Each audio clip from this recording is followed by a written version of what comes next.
Assalamualaikum warahmatullahi wabarakatuh.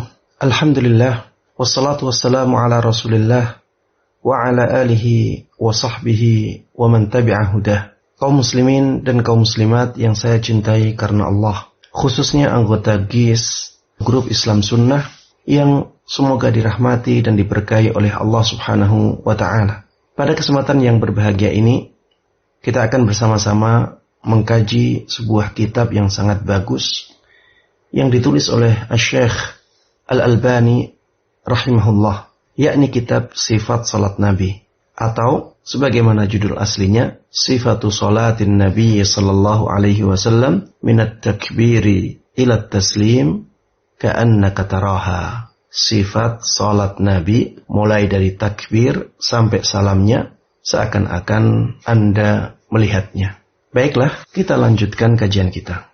Syekh Albani rahimahullah mengatakan al-qiyam wal qu'udu fi salatil lail, berdiri dan duduk di salat malam. Wa kana sallallahu alaihi wasallam yusalli lailan tawilan qa'ima wa lailan tawilan qa'ida.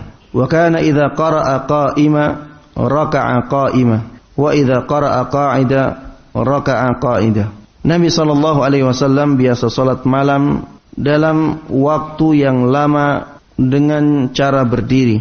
Beliau juga dahulu pernah sholat malam dalam waktu yang lama dengan cara duduk. Jika beliau membaca surat dengan berdiri, maka beliau ruku juga dengan berdiri.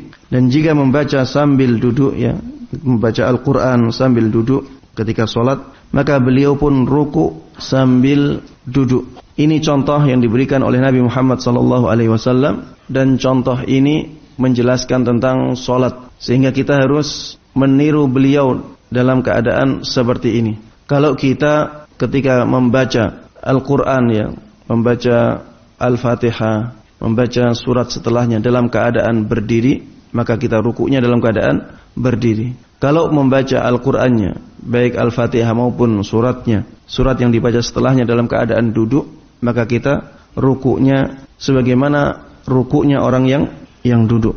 Wa kana yusalli jalisan fayaqra wa huwa jalis. Wa idza baqiya min qira'atihi qadru ma yakunu 30 aw 40 ayah qama faqara'aha wa huwa qa'im thumma raka'a thumma sajad thumma yasna'u fi ar-rak'ati ats-tsaniyah mithla dhalik. Dalam salat sunnah, salat malamnya, beliau terkadang salat sambil duduk, lalu membaca ayat atau surat juga sambil duduk. Lalu apabila yang masih tersisa dari bacaan beliau, sekadar 30 atau 40 ayat, beliau bangun lalu meneruskan membacanya sambil berdiri. Kemudian ruku' dan sujud, kemudian beliau melakukan hal yang sama pada rakaat yang kedua. Karena dulu memang solatnya Rasulullah SAW itu sangat lama sekali. Satu rakaat kadang membaca Al-Baqarah 48 halaman, hampir 2 juz setengah dalam satu rakaat. Ini lama. Kadang Rasulullah SAW melakukan cara yang kedua ini. Jadi awal solatnya beliau duduk, kemudian membaca Al-Fatihah, kemudian membaca surat dalam waktu yang lama. Kemudian ketika hampir selesai, kurang 30 atau 40 ayat, beliau berdiri. Beliau berdiri sampai menyelesaikan apa yang ingin beliau selesaikan dari suratnya. Kemudian setelah itu ruku dalam keadaan berdiri.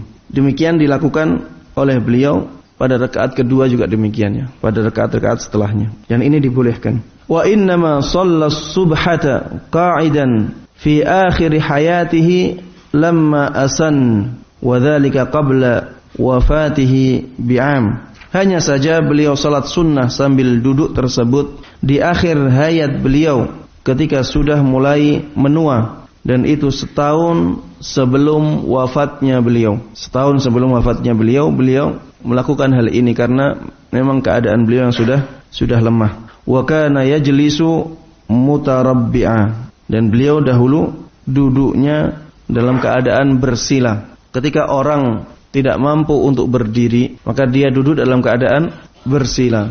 Kalau duduk dalam keadaan bersila susah, maka duduk sesuai dengan kemampuannya.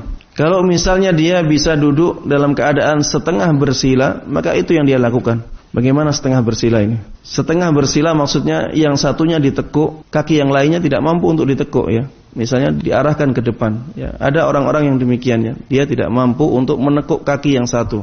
Kalau dua-dua kakinya tidak bisa ditekuk semuanya ya, maka sudah ya, semampunya dia melakukannya.